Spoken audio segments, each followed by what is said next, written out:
Cabin crew, take your seats for next training. سلام، من ساسان هستم و این هفتمین قسمت از سری آموزش‌های خلبانی بوئینگ 737 هستش. در برنامه پیش من روش تیک آف رو به شما آموزش دادم و در این برنامه قصد دارم که یک لندینگ ILS رو به شما آموزش بدم که چگونه میتونید یک فرود ILS داشته باشید.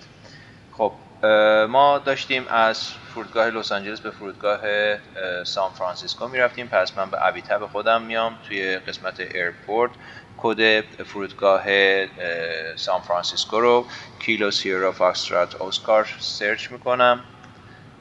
وقتی داخلش رفتم به این قسمت رو این قسمت کلیک میکنم و قسمت اپروچ ها میرم و ما میخواستیم روی رانوی 28R فرود بریم، پس ILS 28R رو انتخاب میکنم. خب اینجا این عدد خیلی مهمه، این فرکانسی هستش که باند شما این فرکانس رو اگر بدین به هواپیما میتونید از نظر ارتفاع و موقعیت جغرافیایی هم‌حذای باند قرار بگیره. پس 111.7 رو در این قسمت وارد میکنم، 111.7.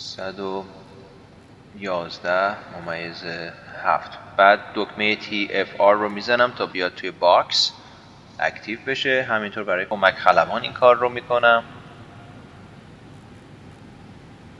دوباره in the box.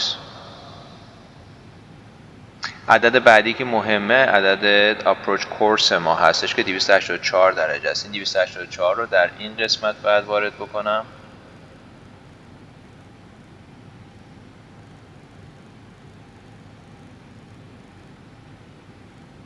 و همینطور برای کمک خلبان.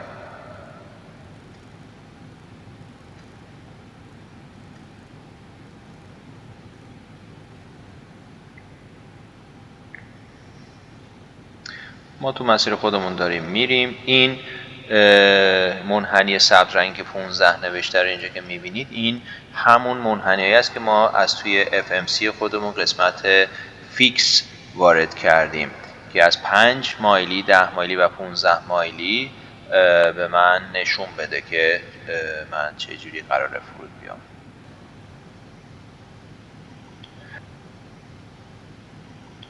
خب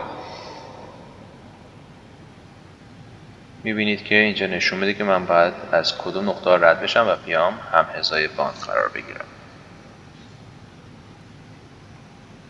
چیزهای دیگه که ما میتونیم انجام بدیم اینه که اتو بریک خودم رو حالت 2 میذارم. معمولا برای یک ترمز نرم اگر باند شما کوتاه بود روی 3 یا ماکسیموم میتونین قرار بدین. اسپید بریک های خودم رو روی حالت آرم میذارم. وقتی روی حالت آرم گذاشتم چراغ سبز رنگ اینجا روشن میشه. یک چیز دیگه که میخوام توضیح بدم در لندینگ ILS وقتی ما اطلاعات فرکانس باندمون و کورسمون رو وارد هواپیما کردیم 2 تا لوزی بنفش رنگ شما خواهید دید در این قسمت. این لوزی ها نشان دهنده چی هستند؟ این لوزی بالا نشان دهنده این هستش که من الان در جایی که هستم ارتفاعم باید چقدر باشه. خب من در جایی که هستم در 4000 پایی هستم و ارتفاعم از جایی که باید باشه نسبتاً پایین تره و این نشون میده که باند الان در سمت راست من قرار داره. خب شما از این قسمت هم میتونید ببینید که باند حذای باند این نقطه چین های سفید رنگ هستن و الان در سمت راست من قرار داره، خیلی در سمت راست من باید سعی کنم جفت اینها رو وقتی در حذای باند قرار گرفتم برای یک فرود نرم جفتشون رو در وسط نگه بدارم. خب میتونم یه مقدار سرعت خودم رو کم کنم و فلپ هامو باز کنم. پس فلپ هام رو روی 5 درجه میذارم. این رو بگم که حد اکثر فلپی که شما سرعتی که میتونید داشته باشین برای فلپ 5 درجه سرعت 250 نات. الان من سرعتم 200 نات، پس میتونم رو 5 درجه بذارم.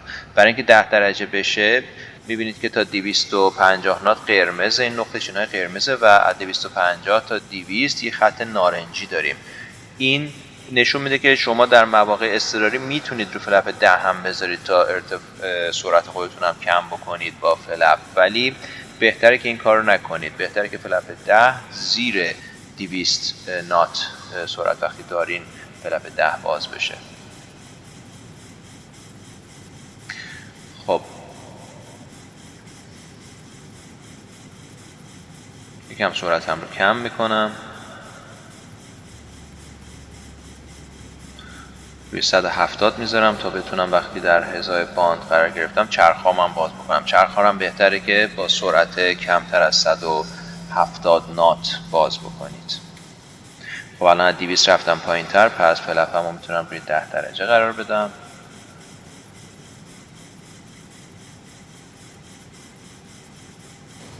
یک نگاهی میندازم به ارتفاع هایی که من باید درشون باشم. در قسمت پایین نقشه معمولا این رو میذارن. در این قسمت من تو CEPIN باید ارتفاعم 3000 تا باشه و توی AXMUL 1800 پا. الان دارم به CEPIN نزدیک میشم، پس این رو روی 3000 پا تنظیم میکنم. Vertical Speed رو میزنم و دستی کم میکنم ارتفاعم رو. قبل از اینکه ارتفاعم رو کم بکنم البته باید چراغ‌های کمربندهای خود را ببندید و سیگار نکشید رو روشن میکردم. سیگار نکشید که معمولا روشن میمونه، ولی قبلش یه اتنشن هم میتونید به کابین کرو بدید و کمربندهای خودمون رو میذارم ببندیم.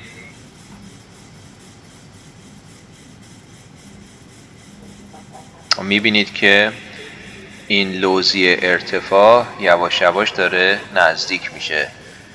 این منحنی هم که اینجا میبینید این نشان دهنده اینه که من کی به ارتفاعی که تنظیم کردم 3000 پا خواهم رسید. من قبل از CEPIN و استار CEPIN به ارتفاع 3000 پا خواهم رسید و بعد از اون از اینجا تا این نقطه AXMUL از 3000 پا به 1800 پا ارتفاعم رو باید کم بکنم.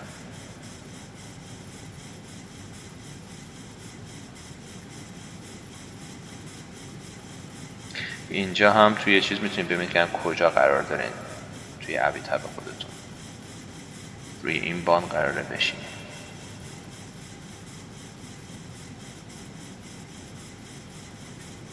خب حالا فرض میکنیم که از برج کنترل اجازه فرود گرفتم و چراغ‌های تاکسی خودم رو هم روشن میکنم.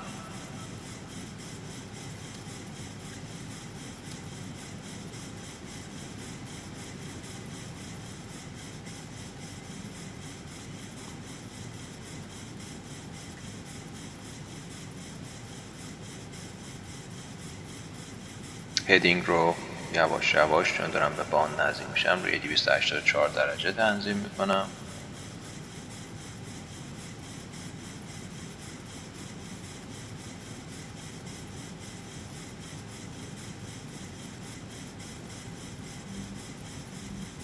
ارتفاعم جا مناسبه. خب یه چیز دیگه هم که من اینجا میخوام براتون توضیح بدم، این چراغ‌های کنار باند هستن که بهشون پپی گفته میشه.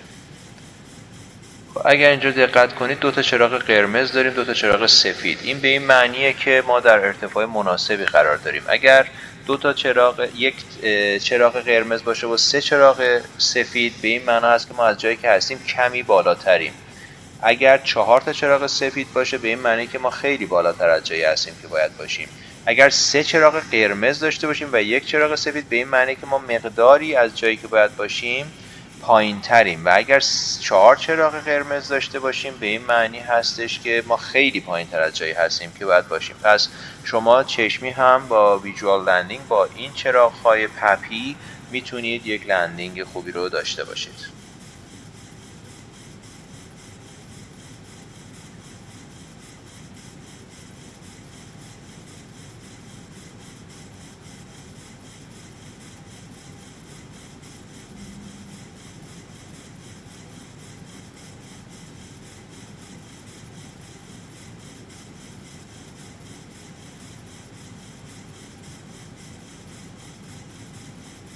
ما به نقطه AXMUL هم رسیدیم، پس ارتفاعمو کمتر میکنم و Vertical Speed رو میزنم. معمولا با ارتفاع 1000 پا در دقیقه اگر شما ارتفاع کم بکنید برای فرود مناسبه. باند یک مقداری در سمت چپ منه، سعی میکنم مقداری به چپ بیام.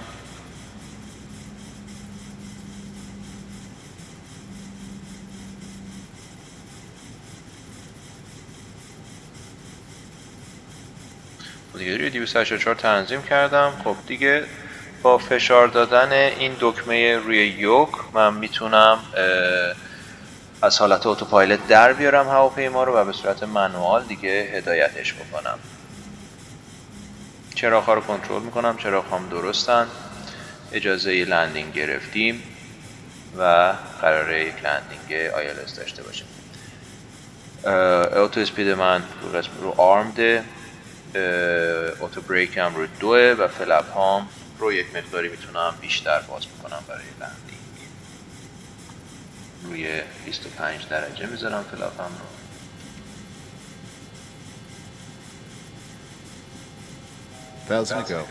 چراغ ها رو نگاه میکنم، چراغ های باند رو. بله، دوتا قرمز دوتا سفید، پس تو مسیر مناسبی هستم.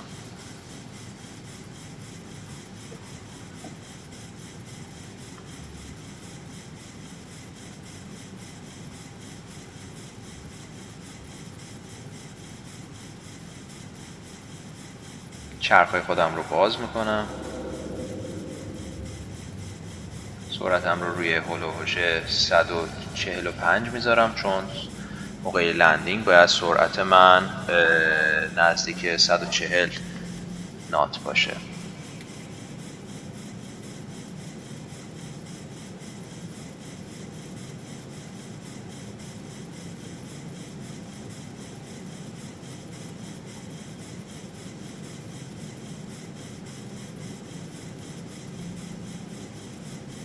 خب الان ارتفاع من تا زمین 780 پا هست، پس از حالت اتوپایلوت برمیدم و دستی کنترل میکنم هواپیما رو.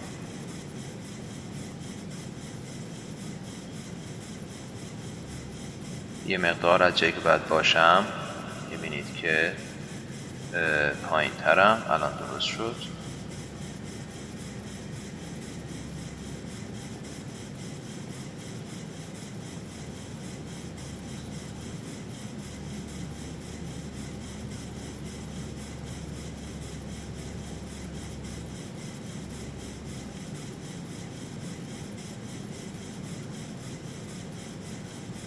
الان یه مقدار بالاترم. الان ارتفاع درستی دارم.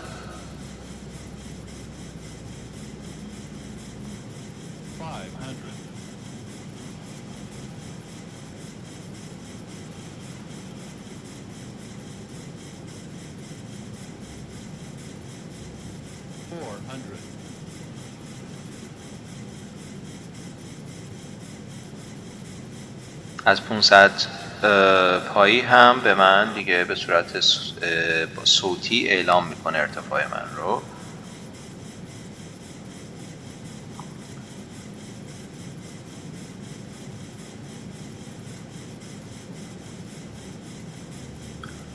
اوکی، AT خودم رو هم خاموش میکنم دیگه.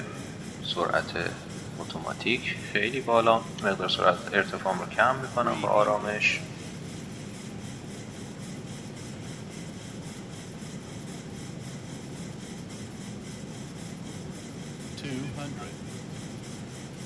ارتفاع مناسبه.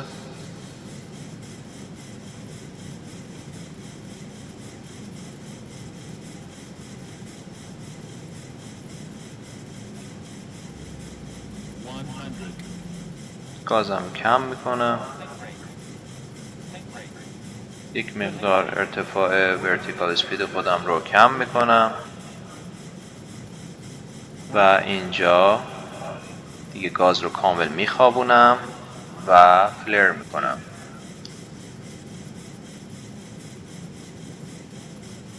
بعد از اینکه فلر کردیم، هر وقت چرخهای عقب ما به زمین خورد، ریورس خودم رو روشن میکنم. میبینید ریورس هم رو کشیدم و دیگه اینجا ترمز نمی کنم. با پدال ها فقط هواپیما رو به چپ یا راست هدایت میکنم، چون اگر ترمز بکنم اوتو بریک من خودش به صورت اتوماتیک خاموش میشه و دیگه اتو بریک من کار میکنه. یک ترمز میکنم تا شما ببینید چراغش روشن شد و دیگه الان اتو بریک من کار نمیکنه و فقط با پدال میتونم ترمز بکنم. رو حالت آف میذارم. ما نشستیم. امیدوارم که این برنامه براتون مفید بوده باشه. تا برنامه آینده، خدا نگهدار.